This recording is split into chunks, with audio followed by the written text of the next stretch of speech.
My friends, as we gather in this moment, let us turn our attention to a truth so familiar that its very familiarity has concealed it from us.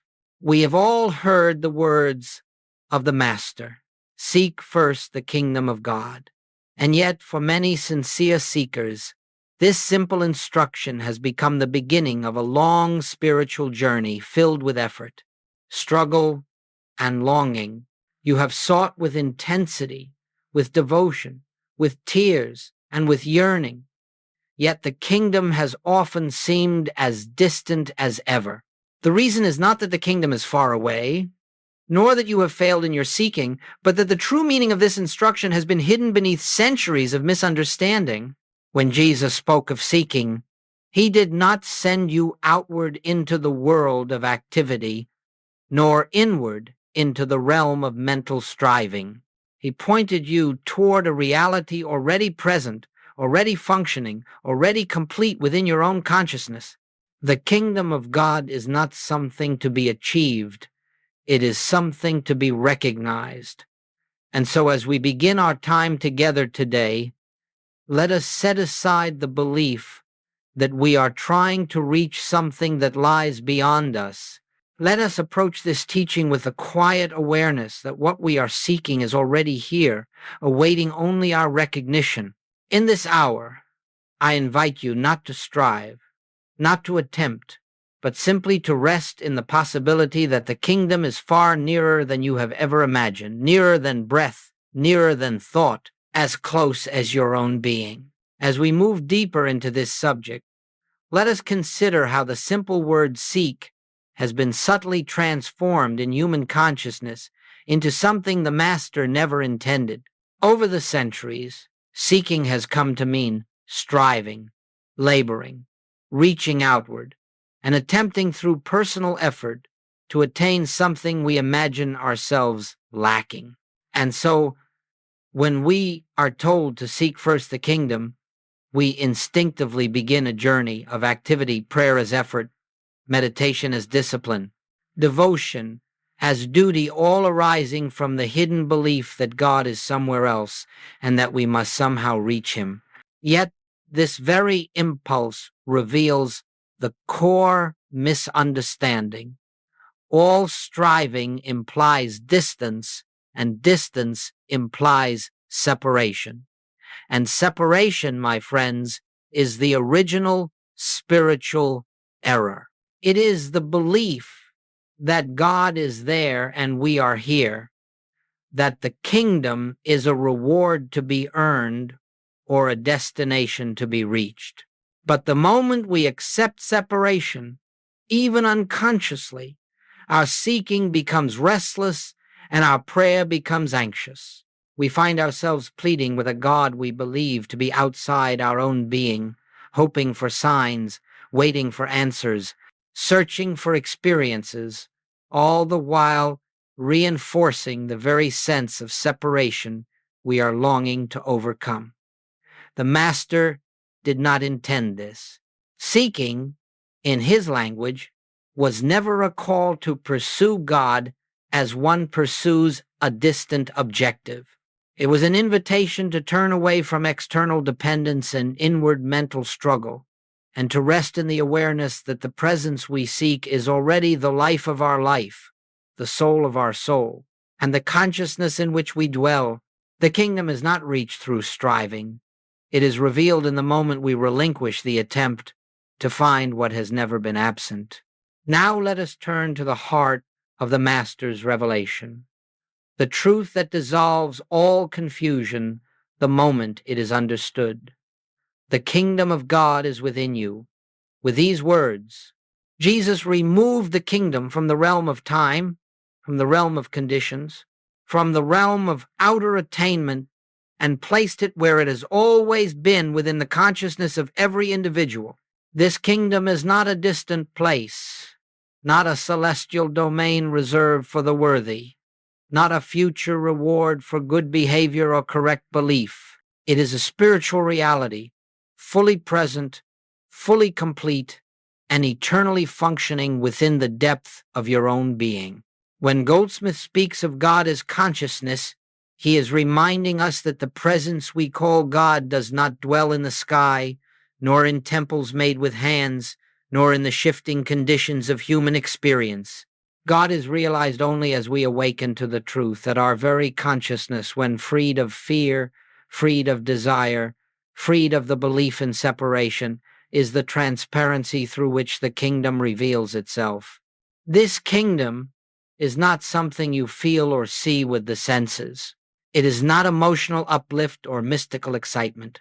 It is that quiet, inner assurance that nothing stands between you and the infinite, that nothing is absent from this moment, that nothing needs to be added to your being for you to be complete.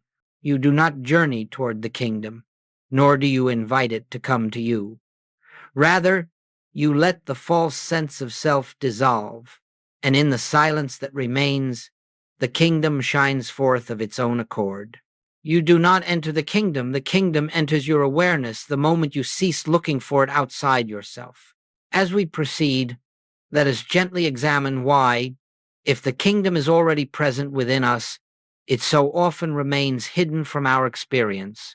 The kingdom is never absent, yet our awareness of it is veiled by the incessant activity of the human mind. The mind, left to itself, is a restless instrument, constantly interpreting, evaluating, anticipating, fearing, desiring. This mental noise forms a cloud so dense that it obscures the quiet presence that has been with us all along. It is not that God is silent. It is that human thinking is too loud. And so long as we allow the mind to race from one concern to another, from yesterday's regrets to tomorrow's anxieties, we remain deaf to the still, small voice that whispers, "I am here." Personal desire, too, becomes a barrier. The moment we approach God with a wish, a request, or an intention based on human need, we anchor our consciousness in the very belief that something is missing.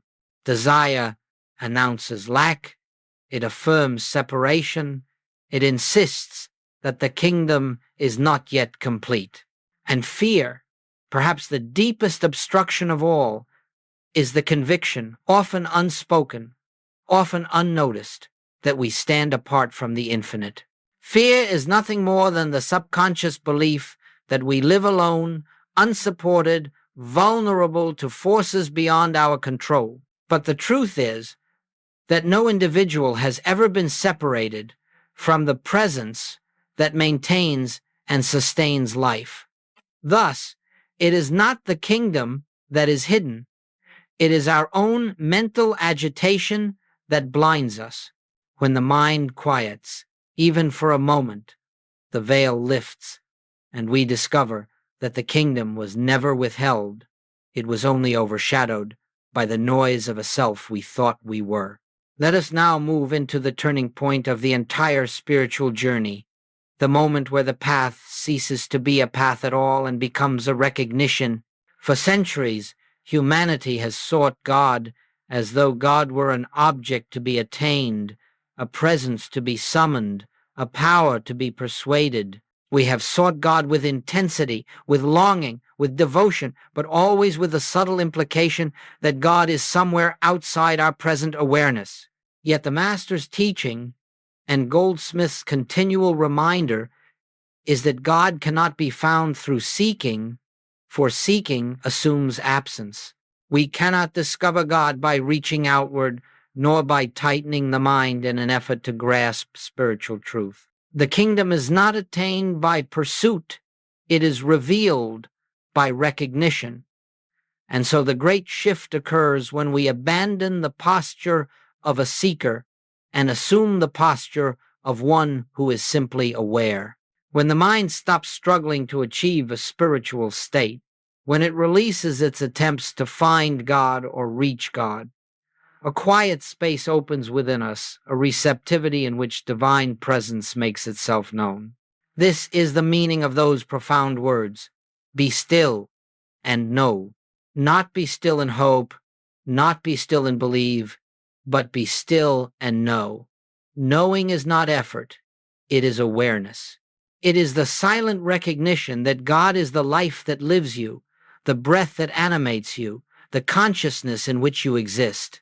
In this recognition, you discover that the one you have been seeking has never been separate from your own being.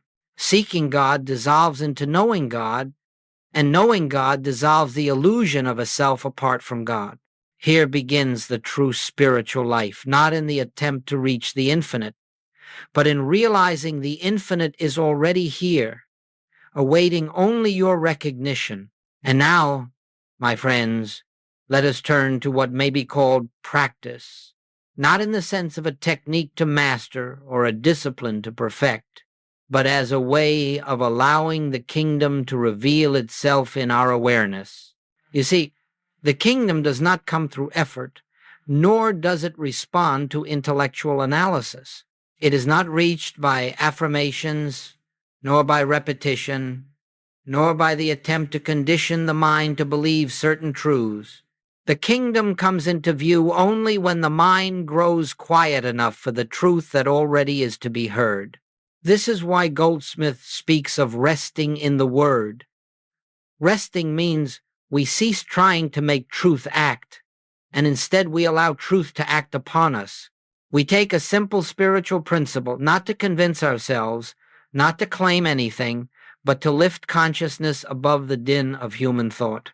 We sit in the awareness of a truth such as, the kingdom of God is within me, or we abide in the simplicity of I and the Father are one. Not repeating it, not forcing belief, but letting the words settle like a stone dropped into still water. There is no effort here, no straining for experience, no anticipation. We are not waiting for a sign. We are not hoping for a feeling.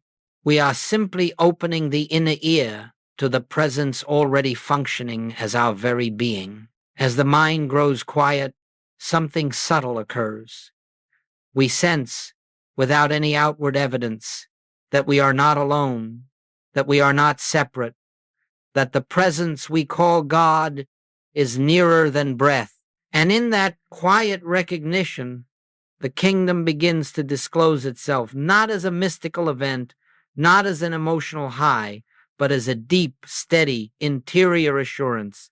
This is entering the kingdom, not through effort, but through receptivity, not by trying to reach God, but by being still long enough to discover that God has never once withdrawn from us.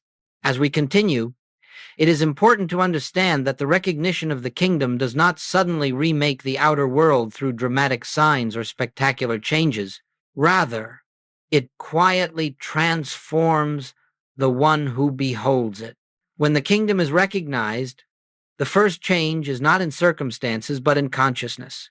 The anxieties that once drove us lose their claim over our attention. The pressures we once felt so heavily begin to dissolve, not because conditions have altered, but because the sense of a separate self struggling to manage life no longer dominates our awareness.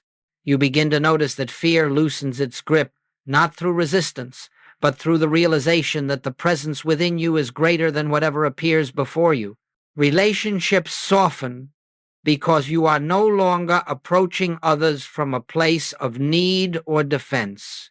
Decisions become clearer, not through intellectual effort, but through the quiet intuition that arises when the mind is receptive to divine guidance. This is not positive thinking, nor is it an attempt to manifest a better experience. It is simply the natural outpouring of spiritual awareness. Goldsmith reminds us that we do not seek these outer improvements. They come as the shadow, the byproduct, of an awakened consciousness. When you recognize the kingdom within, health may unfold, not because you fought disease, but because you ceased identifying with fear. Supply may appear, not because you prayed for money, but because you shifted from a sense of lack to an awareness of completeness. Guidance arises not because you demanded answers, but because you became still enough to hear what has always been speaking within. The kingdom does not change the world. It changes your vision of the world. And as your perception shifts, the world begins to reflect the harmony that was present in your consciousness all along. This is the quiet miracle of recognition. The kingdom reveals itself first within, and then, almost unnoticed, its harmony expresses itself throughout every aspect of your life. Now, my friends, having seen something of what unfolds when the kingdom is recognized, we come to the question of daily living. How do we move through the ordinary activities of life, our work, our relationships, our responsibilities, while maintaining awareness of this inner presence? The answer is beautifully simple, though it requires sincerity. We return again and again to the realization that the kingdom goes before us. Not as a mental affirmation, not as a protective shield, but as the truth that divine presence is the very activity of our being. Living in the kingdom means that we do not begin the day as isolated individuals hoping to find God along the way. Instead, we begin with the quiet recognition that wherever we are, God is.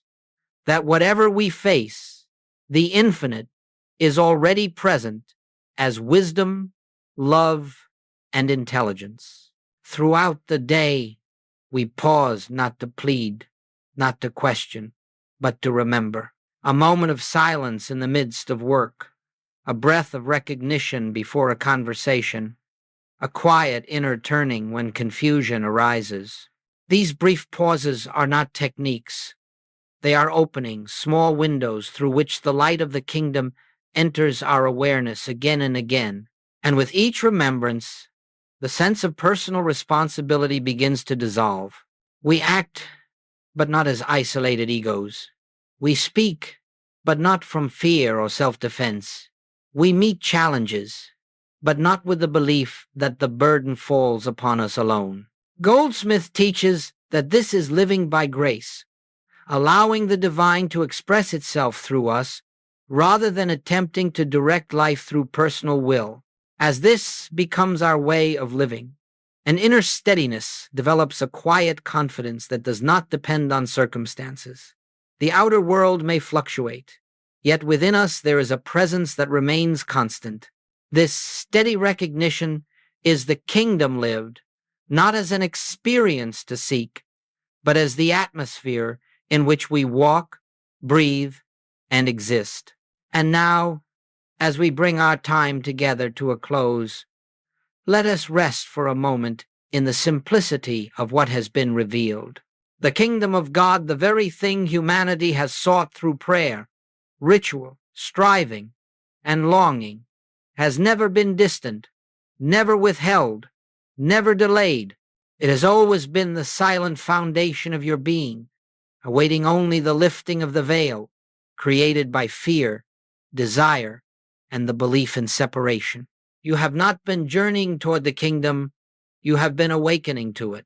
Every moment of stillness, every surrender of mental effort, every quiet turning within has brought you nearer not to some far-off realm, but to the recognition of what has been eternally present. And so, as you leave this time of contemplation, do not think of yourself as one who must maintain a spiritual state or achieve a spiritual goal. Simply remember that the presence you have touched here goes with you. Remember that the kingdom is not an attainment, but a revelation. Remember that God is not outside, but the very life that lives you. And as you remember, a deep peace will accompany you, not the peace of favorable conditions, but the peace born of knowing that nothing can separate you from the infinite that constitutes your being. Let this awareness walk with you into every moment of your day until the truth becomes as natural as breathing. The kingdom you sought was never beyond you, it was within you from the beginning.